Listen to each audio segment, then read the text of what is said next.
Ngayong umaga, makakapanayam naman natin si Ginoong Daniel Villamin, weather specialist sa Pag-asa upang alamin ang magiging lagay ng panahon sa iba't ibang bahagi ng bansa. Magandang umaga po, Ginoong Daniel.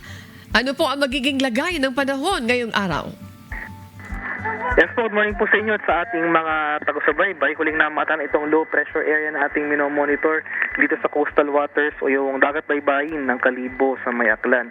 Hindi naman magiging bagyo ang nasabing low pressure area na ito, gayon pa man magdudulot ito ng mga pagulan sa malaking bahagi ng Visayas, Bicol Region, Mimaropa at sa lalawigan ng Quezon. Samantala, dahil naman sa easterlies ay yung mainit na hangin galing sa Karagatang Pasipiko, asahan rin natin itong mga pagulan sa area ng Caraga. Sa Metro Manila at sa nalalabing bahagi ng ating bansa, makaranas ulit tayo ng mainit at malinsangang panahon, pero maghanda pa rin tayo sa mga biglaan at panandaliang pagulan na dulot ng thunderstorms. Sa kalagayan naman nating karagatan, walang gale warning na nakataas at banayad hanggang sa tamtamang pag-alo ng mararanasan sa malaking bahagi ng ating bansa. At yan lamang po ang latest mula dito sa Pag-asa Weather Forecasting Center, Dan Villamin Lagulat. Daniel, pwede pahabol ng tanong. Andiyan pa ba si Daniel? Daniel, okay, liwanagin mo nga ulit para doon sa kapakanan ng ating mga kababayan na lalabas ngayong araw na ito.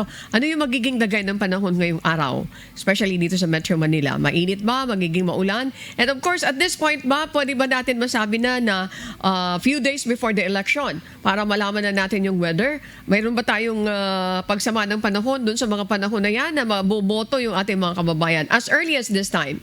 Daniel, go ahead please.